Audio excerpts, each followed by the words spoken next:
প্রিয় দর্শক, পবিত্র মাহে রমজানের শুভেচ্ছা নেবেন। আপনাদের আমন্ত্রণ জানাচ্ছি রান্না বিষয়ক অনুষ্ঠান হক মাস্টার্ড অয়েল রেসিপিতে। আজকে আমাদের অনুষ্ঠানে উপস্থিত আছেন শেফ তাসলিমা আহমেদ। আসসালামু আলাইকুম। ওয়ালাইকুম আসসালাম। আজকে আমাদের জন্য কি রান্না করবেন? আজকে আমি রান্না করব আমাদের ঐতিহ্যের, যেটা আমাদের সাথে একেবারে নিপীড়িতভাবে জড়িত, ইলিশ মাছ ভাজা, তারপরে হচ্ছে বেগুন ভাজা, ইলিশের লেজ দিয়ে ভর্তা, আর অবশ্যই হক মাস্টার্ড অয়েল দিয়ে।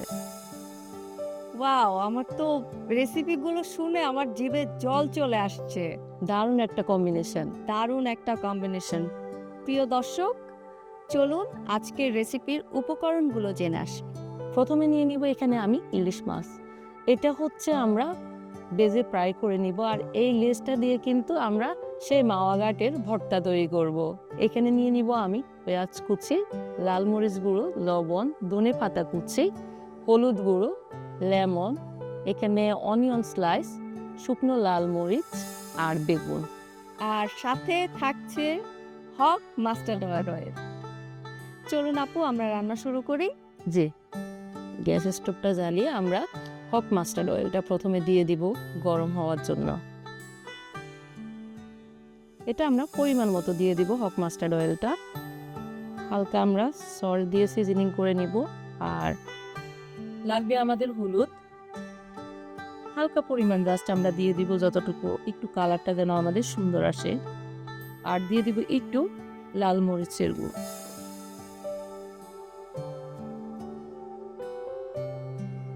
আমরা এবার এটাকে মিক্স করে নিব। আমরা হাত দিয়ে মিক্স করে নিতে পারি, অথবা এভাবে করে আমরা স্পুন দিয়েও কাজটা করে নিতে পারি।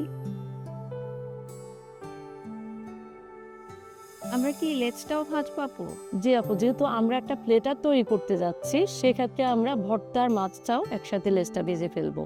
আর এটা মাওয়া ঘাটে, যেহেতু আমি বললাম ইলিশ লেজের ভর্তা, মাওয়া ঘাটে কিন্তু দেখেন এক পাশে আমাদের পেঁয়াজ রান্না মানে ভাজা হচ্ছে, আরেক পাশে আমাদের মাছ ভাজা হচ্ছে, অন্য পাশে আমাদের একটা তাওয়ার মধ্যে কিন্তু সব হচ্ছে বেগুন ভাজি হচ্ছে। মরিচ ভাজা হচ্ছে। তো আমরা আজকে সেটাই ট্রাই করব। এটা আমরা এখন উল্টিয়ে দিব, যেহেতু আমার এক পাশটা হয়ে গেছে। মানে দুইটা দিয়ে করতেছি, কারণ মাছটা হচ্ছে অনেক বেশি সফট। এই যে একটা ব্রাউন কালার কিন্তু আমাদের চলে আসলো। তো আমরা অন্য পাশটা এভাবে একটু উল্টিয়ে দেব। আমাকে একটু হলুদটা দিতে হবে আপু, কষ্ট করে।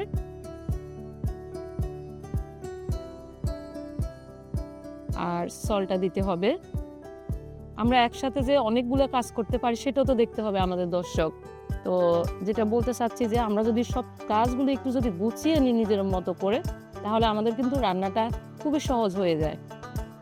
আমি তুলে নিচ্ছি ইলিশ মাছের টুকরোগুলো এবং সাথে লেজটা। কত সুন্দর একটা কালার চলে এসেছে আমাদের, সুন্দর একটা কালার চিলা। একই তেলের মধ্যে আমরা যে ইলিশ মাছটা ভাজলাম, এই তেলের মধ্যে যখন বেগুনটা ভাজবো, এটার মধ্যে কিন্তু একটা ইলিশের ফ্লেভার ঢুকে যাবে। তার মধ্যে হক মাস্টার্ড অয়েলের যে একটা ঝাঁঝালো ফ্লেভার, এটা তো অবশ্যই থাকবে। এই বেগুনটার পাশে আমি দিয়ে দিব কিছু শুকনো মরিচ। এই যে একসাথে যে আমরা কয়েকটা কাজ করতেছি, সেটা কিন্তু একটা দেখার বিষয়। একটা কম্বো প্লেটার যেটাকে আমরা বলি, সেটা কিন্তু আমাদের হয়ে যাচ্ছে অলমোস্ট। আমার কিন্তু এই যে মরিচগুলো কিন্তু হয়ে গেছে অলমোস্ট। আমরা একসাথে অনেকগুলো কাজ কিন্তু করে ফেলতেছি।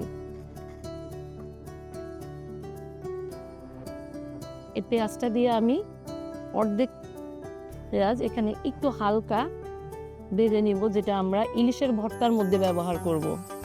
বাহ, এই যে আমাদের কি দারুণ। আমি এবার এই পেঁয়াজগুলোকে একটু সতের মতো করে নেব।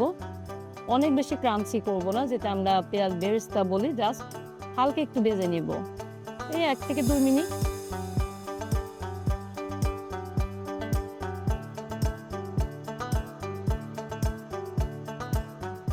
আপু, আমি এবার লেজ থেকে কিভাবে আমরা ম্যাজিকের মতো কাঁটাটা ছাড়িয়ে নেব সেটাই আপনাকে দেখাবো। এই যে এভাবে করে আমরা যখন এটাকে একটা প্রোগ দিয়ে করব, তখন দেখা যাবে যে আমাদের কাঁটাটা অটোমেটিকে খুব মানে আলাদা আলাদা হয়ে যাচ্ছে জিনিসটা। তো তখন আমরা এভাবে করে হাত দিয়ে কাঁটাটাকে আমরা ছাড়িয়ে নেব। তো আমি যেই পেঁয়াজটাকে ভেজে রেখেছি সেটা দিয়ে দিব। আমাকে ধনেপাতা দিবেন একটু। একটু তো হেল্প করতে হবে ভালো কিছু খেতে হলে। আর পাশে আমরা নিয়ে নিব আমাদের ভর্তার জালটা আমরা কিভাবে কতটুকু নিব সেটা আসলে আমাদের উপরে নির্ভর করবে। হ্যাঁ, আমরা জাল স্পাইসটা খাবো। যারা অনেক বেশি স্পাইস লাভার তারা কিন্তু অনেক বেশি মরিচ দিয়ে এই ভর্তাটা করে। হ্যাঁ, আমাকে একটু সল্ট দিতে হবে, বেশি ব্যবহার করব না, অল্প একটু ব্যবহার করব। আর এটার সাথে আমি দিয়ে দিব আমাদের পেঁয়াজ কুচি আরও একটু, তো সেটা দিয়ে দিব। দেওয়ার পর এটাকে ভালোভাবে কিন্তু ম্যাশ করতে হবে। এই যে আমাদের ভর্তাটা প্রায় রেডি হয়ে গেছে। আর কি লাগে? আর এখন আমাদের লাগবে হক মাস্টার্ড অয়েল। হক মাস্টার্ড অয়েল। এটা দেওয়ার পর এটার স্বাদ আরো দ্বিগুণ হয়ে যাবে। যেটা মাওয়া ঘাটে খাওয়া হয় না সেটা এখানে কিন্তু আরো বেশি আমরা টেস্টি করে নিতে পারি। একদম। হ্যাঁ, এনাফ হয়ে গেছে আমাদের। আমার এক টুকরো লেবু দিয়ে দিব। আমি ফ্রেশ লেবুটা দিচ্ছি, এই জন্য আগে থেকে আর রস করি নেই। আমরা এভাবে ঠিক পরিবেশনের আগে আমরা লেবু রসটা দিয়ে তারপর পরিবেশন করব। দিয়ে দিব এখানে আমরা সেই মাওয়া ঘাটের ভর্তা। হ্যাঁ, আমরা সাথে দুটো বেগুন ভাজি দিয়ে দিব। আমাদের কিন্তু দারুণ একটা প্লেটার রেডি হয়ে গেছে। আপু, আমাদের বাঙালির ঐতিহ্যের একটা কিন্তু একেবারে প্লেটার, কম্বো প্লেটার একটা তৈরি হয়ে গেছে। থ্যাংক ইউ সো মাচ আপু, এত সুন্দর একটা রেসিপি আমাদের উপহার দেবার জন্য। আসলে এখানে তো তিনটা রেসিপি আজকে আপনি করেছেন, হ্যাঁ, মানে অসাধারণ। বাঙালি পাগল এই বেগুন ভাজি, লেজ ভর্তা আর ইলিশ মাছের জন্য। আসলে আমি না সহ্য করতে পারতেছি না, আমি একটু টেস্ট করতে চাই আপু। হ্যাঁ অবশ্যই।